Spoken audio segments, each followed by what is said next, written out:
Welcome to Let's Talk About It. Here we go! Say yeah! Woohoo! Oh, that's a great line. That is a great line. Almost fucking killed me! You're welcome!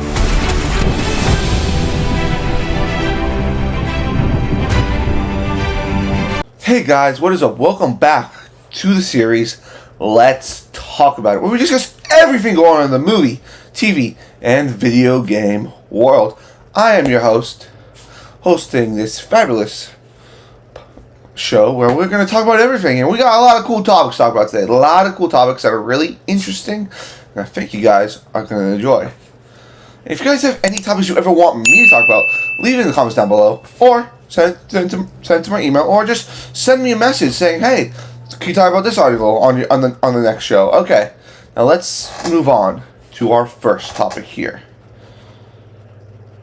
And that is this.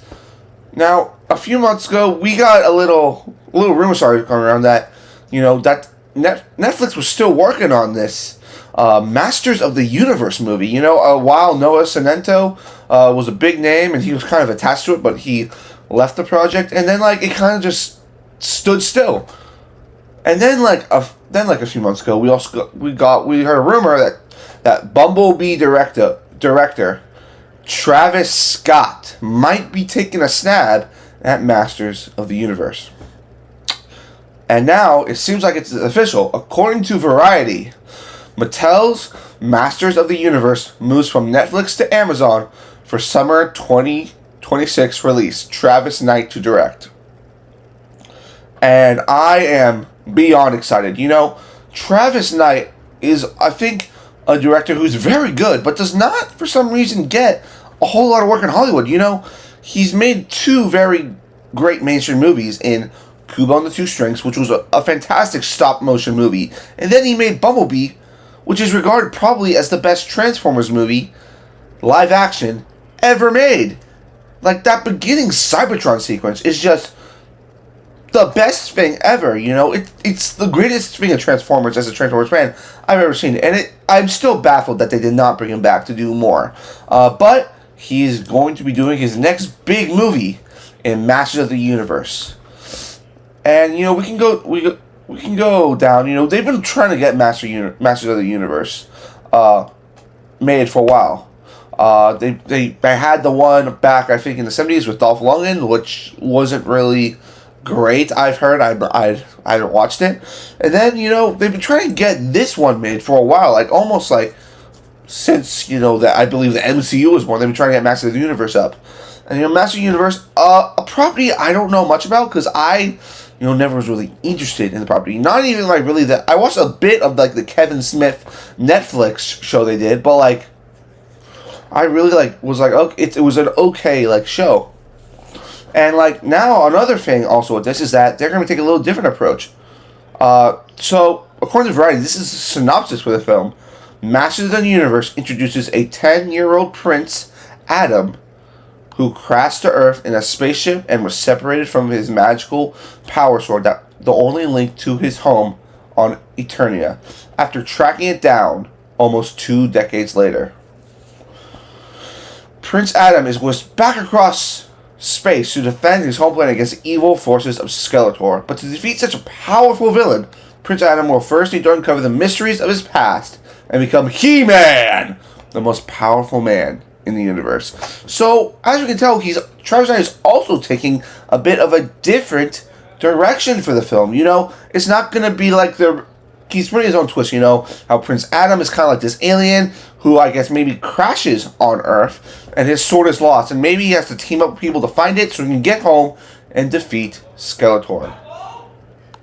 I think this plot could work well, but also for the really big fans of it, they might be a little upset. They're like, oh, it's not the exact way. I'm like, if you do an exact copy of the show, it's not really original. You're not going to get a lot of buzz like, oh, this is just a copy of the show. You got to do something different, And this kind of seems like, kind of an adventure, Kind of why it was kind of a bit like the Transformers 1 trailer, where it's Optimus and Megatron have to go off and find, get their TCOGs, make sure she's interested and grow up. Maybe this is a chance for Prince Adam to kind of go like on a journey of discovery. To figure out like, does the world need He-Man? Like, how does he return home, and how does he save the people he loves? And my thing for very much in Master Universe, because it is, I think they take the style of what Shazam did.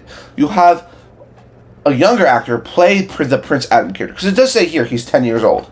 Then once he goes, I have the power, then it's a different actor. Maybe you got like John Cena in there, The Rock, Dave Bautista, in that role. I think that's the way you got to go for this, because I think a lot of people want them to do like what they did for Steve Rogers, made Chris Evans really skinny with CGI, and then buffed him up for Captain America. I'm like, yes, but that also costs a lot of money to do, and I think it's a better way. You have kind of what you did for Shazam. I think that way would be a lot better. But who knows?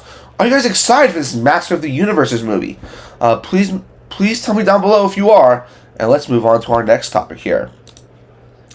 Now, the Maze Runner movies is a franchise. It's very interesting. It kind of came in at kind of like the tail end of the young adult movies. Those like Hunger Games, Divergent.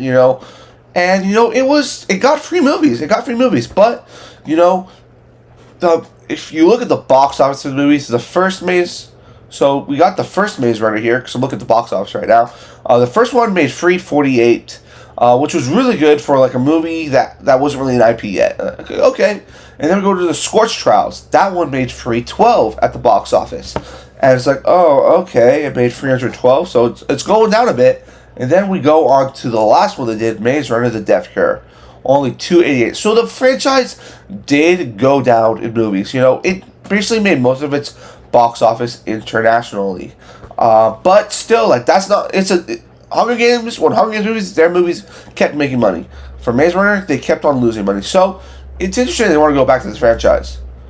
And they are going back, according to the Hollywood Reporter, the Maze Runner reboot in the works, with Transcendence scribe Jake Pagellin in talks to write. And, they go on into this article saying that Wes Ball is involved as a producer. He's going to, like, be a somewhat, like, kind of, they're doing the movie, but, like, not really, like, giving a whole lot of, like, of his ideas. Because, like, he did do the free movies, and now he's got the Zelda movie coming, and now he's got Kingdom Planet of the Apes, which I've heard is, like, absolutely as good as the original franchise.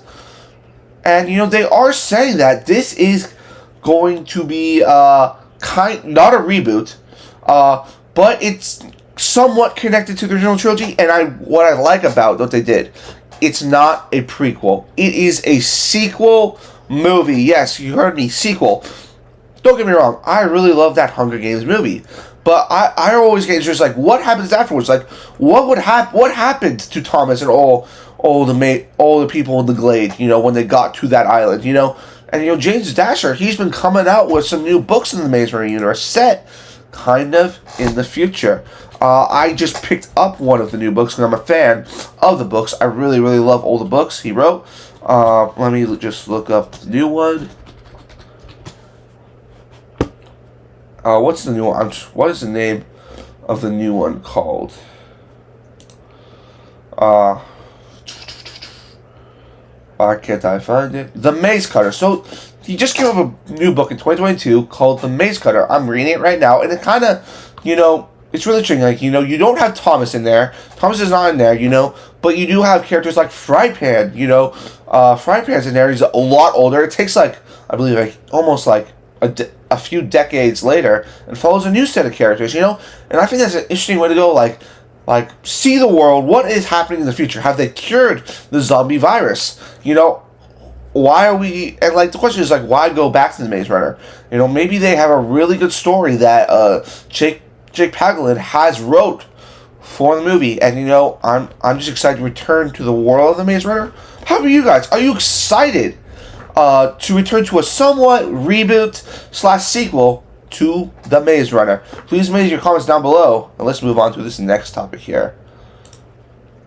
Now, Fantastic Four has been on quite of a journey. We kind of got a little tease of it at Comic-Con when they announced Phase 4 for the first time.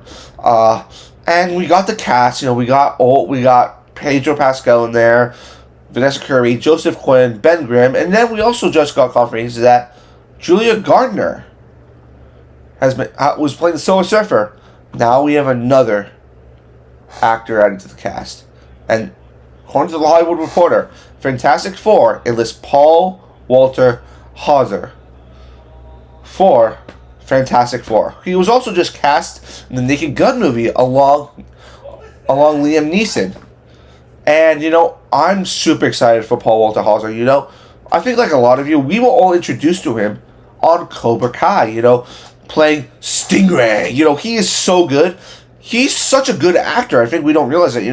He can go from playing, a super comedic character to very serious. If you look at, what he did with Richard Jewell, he just won an Emmy, I think, for, what was the movie he just did? It was with Taron Egerton, not a movie, show. I think it was called, Blackbird or something, and he is terrifying in that show. So good. And, the question is, who is Paul Walter Hauser going to play?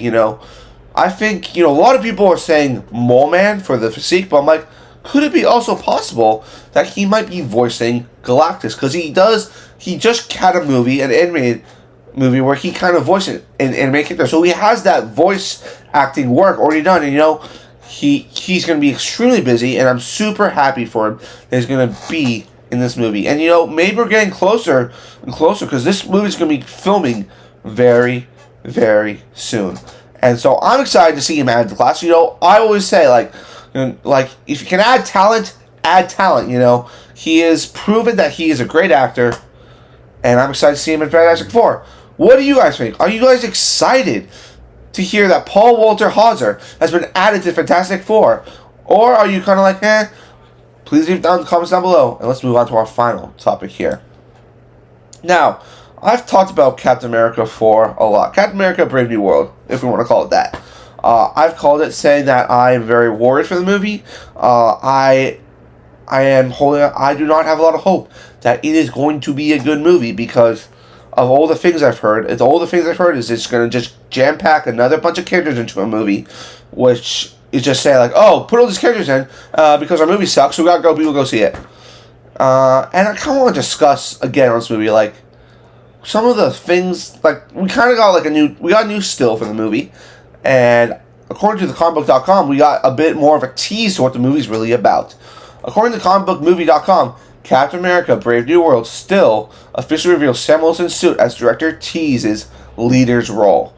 And, there's been a lot of rumors coming out. There was another rumor that also came out today that said that, adamantium, the thing that's in Wolverine's claws, plays a big part of the movie, as adamantium is like a substance that could hurt Hulks, even kill Hulks in a way. And, and the leader is trying to get his hands on it so he can be in control of the adamantium, which sounds really interesting. But they go on to talk about, this is what the director Julius Ona said about the movie.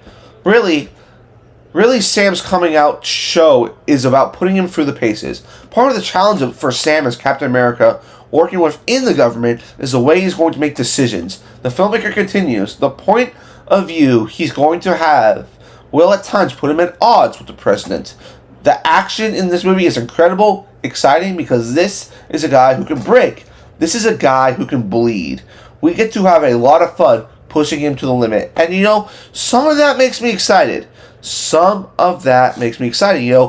the director's like, okay, Sam Wilson, he does not have superpowers. He is not a super soldier.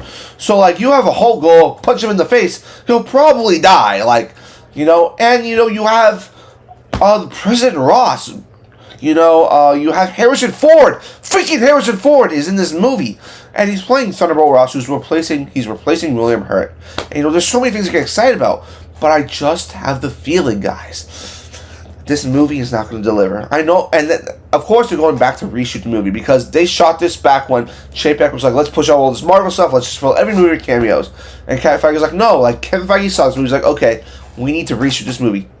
Two things around, it's even been heard that Seth Rollins, who is going to appear in the film, might have been cut out of the movie. And, I also been wondering, what do characters like the Leader and Red Hulk have to do with Captain America? Those are Hulk villains. Why are we having why are we having Anthony Mackie's Falcon go up against characters that he can't even beat? Well, the director had to say this. Sam finds himself almost standing between Samuel Stern and what he thinks the government owes him and how he wants to go about getting that. Now, that doesn't really give us a tease of what the leader is going to do, but it looks like, there's going to be two sides. There's going to be the side of President Ross, because I think we're going towards an age right now in Marvel, because even though Secret Invasion was good, wasn't really that great. I think we're heading towards a side where the government is getting tired of superheroes destroying things. Just kind of like how Ross was like in Civil War. Speaking of Ross, he's in the movie, like I've said. And we're going to be going towards a point where Sam has to choose whether to stand with the American people, the government, or does he stand with his friends, characters like Bruce Banner, characters like Bucky Barnes, all powered beings. Like, I also think this is also great setup for X-Men. You start setting up how the world is starting to be afraid of these superhuman people, and you introduce mutants. What happens when you introduce the mutant gene to this world? It's like, oh, you introduce mutant gene. I wouldn't even be surprised. This movie is like if we see William Stryker or even Boulevard Trask even show up in this movie. And, with X-Men being so popular right now, I have to believe that maybe they're going to try to put in a little X-Men Easter egg. Because you already have adamantium in the movie, so you're already setting up Wolverine in the universe. And, I just want to see where this is going to go. I really want this to be a Captain America movie, though. I know it's about Sam building the new Avengers. Building a new Avengers team. And, I gotta hope that it's not just me about that. I loved exploring Sam's backstory about Falcon and Falcon Winter Soldier. Say what you want, I enjoyed Falcon and Winter Soldier a whole lot. I was one of my favorite Disney Plus shows. I think a lot of people were mixed on the show, but I enjoyed it. I think, all the points Sam had, not being Captain America was so prevalent. And, I think, and I really, really love his new suit. It kind of reminds me of the stealth suit from Winter Soldier, and a lot of the director says he wants to take the Winter Soldier proof for it. Winter Soldier kind of like way with the movie, and I'm just excited. I really am excited to see how Sam's Cap is going to be different from Steve Rogers' Cap, because we already got a sense of that in Falcon Winter Soldier, but as he's officially Captain America now, this is going to be a full movie of him being Captain America. And the question is, for audience who did not watch the show, it's why we already love Chris Evans, why should we be getting excited about Sam Wilson as Captain America? Because he's not like Steve Rogers at all. Steve Rogers was the perfect example of a hero. Back at the time when he was enlisting, he was white, blonde, blue eyes. Sam, he's going into this, not. There's going to be a lot of people who are like, he's not our Captain America. He's not that. Not talking about the audience. Talking about the people in the world. Because we saw in Falcon Winter Soldier, how, Sam was walking down the street in Baltimore talking to Isaiah Bradley. And then the police stopped him because he was black. Because he looked out of place. And Bucky had to go over to him and say, hey, you know who this is? And Sam shouldn't have to deal with that. He should just be able to walk down the street and not be judged because of his skin tone. And, I hope they go back into that a little bit, dealing with, kind of the racial issues that they presented in Falcon and Winter Soldier, because I think Malcolm Spellman, the writer, did a great job with that. And personally, I'm on the fence still with this movie, that it's going to be that good, but I'm going to try to look positive, it's a Captain America movie. Everyone loves Captain America. And we're getting Sam Wilson, Red Hulk, the leader, and a bunch of other people in the movie. But what do you guys think? Do you think we should be excited for Captain America Brave New World? Or should we hold fast and be like, okay, let's not get too excited about this? Please leave your comments down below. And that is it for today's video, guys. Thank you so much for watching us today. I always love bringing you guys this show. Bringing it back, I really want this to be kind of a main staple on the channel, all of our trailer and movie reactions, and also our gameplay for games that we do. But, you know, I'm really trying hard to bring to you guys this every day, you know. Try to get back on it, you know, getting closer to summer. The summer movie season is upon us. More news, and we're kind of counting down the days of Deadpool and Wolverine, you know, can't wait. And, you know, I'm about to leave and go see The Fall Guy tonight, guys. Yeah, about to go see Fall Guy. I am so excited to see this. It's Ryan Gosling and Emily Blunt. It looks awesome. But, guys, please leave your comments down below. Please make sure you like and comment on the video and subscribe to the channel. And I'll see you next time.